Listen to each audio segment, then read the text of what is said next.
Samtang naghulat kamo sa atong Ginoong Hesukristo nga sa iyahang kaluoy maghatag kaninyo sa kinabuhing walay katapusan. Nagadugang ang Diyos sa panalangin sa mga pulong. So, no?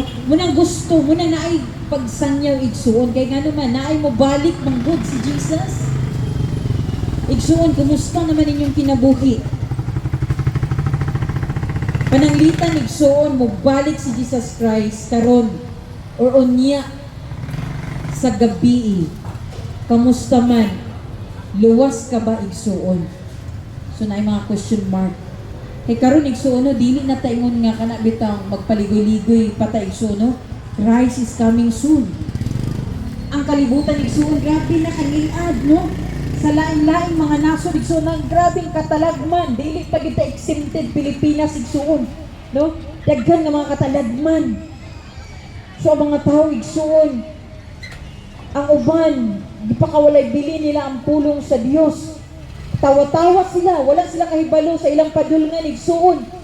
Nga naay hukom ang Dios igsuon. Munang kini igsuon no, pahibangno ni sa Ginoo tungod tigigugma ka sa atong buhi nga Dios 100%. Kasi kung wala pa tagigugma sa atong buhi nga Dios, wala na ipagsangyaw, wala may pahimangno.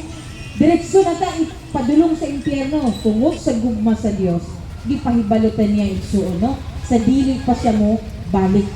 Sino din igsuon no, pag kinabuhi ka mo kanunay ingon ang pulong sa Dios o diya sa gugma sa Dios. Kung naa kay gugma, naa kay Dios igsuon sa imong kasing-kasing, makabuhat ta og maayo mga buhat. Kay kining kung wala man kay Kristo igsuon, di ta makabuhat og maayo no, makapangawat gyud ta mo tong ganina sa wali no, limbog. Kung naa kay Kristo, imo gid nang mawala, mawagtang gina from glory to glory ang mga sala igsuon nga naka-lublob sa imuha nga kasing-kasing. Kay ang Dios igsuon magpa-remind gina siya sa tuwa, wagtangon gina niya ang tanang mga kalapasan, mga sala nga nakalublob sa ato nga kasing-kasing igsuon.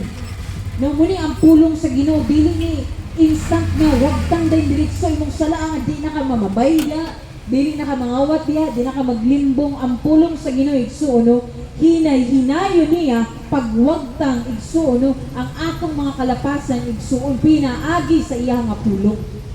No? Muna igsuon ang grace, muna gitawag ganina nga wali grasya sa Ginoo.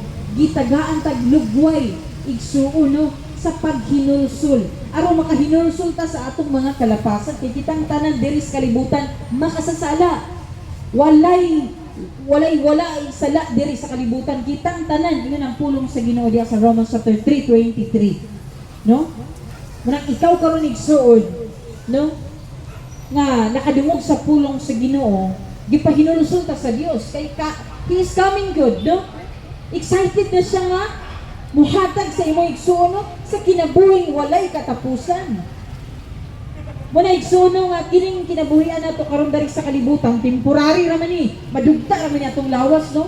Imo ning gipagwapahan, gipasiksihan, gipatambukan imong lawas, pero pag pila ka tuig igsuon, madugta, mubalik sa abog. Pero ang imong espiritu nga nagpuyo sa imong kasing-kasing, muna siya ang moatubang sa Dios igsuon. Sumiling ingon ang pulong sa Ginoo, pakanon ni nato pinaagi sa pulong sa Dios. Kining Biblia kinahanglan magbaton tagtag sa ka mga Biblia. No? Kay kanang atong espiritu nga naa sa atong kasing-kasing nagpuyo igsuon no. Mo man ni siya moatubang sa atong buhi nga Dios. Sumuni siya iprayo nato sa atong kinabuhi. Amen. Ngun ang pulong sa Ginoo diha sa 22.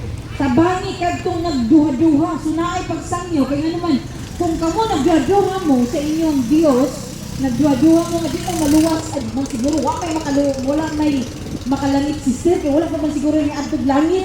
Naku, wala juga nagbasa Bible suon.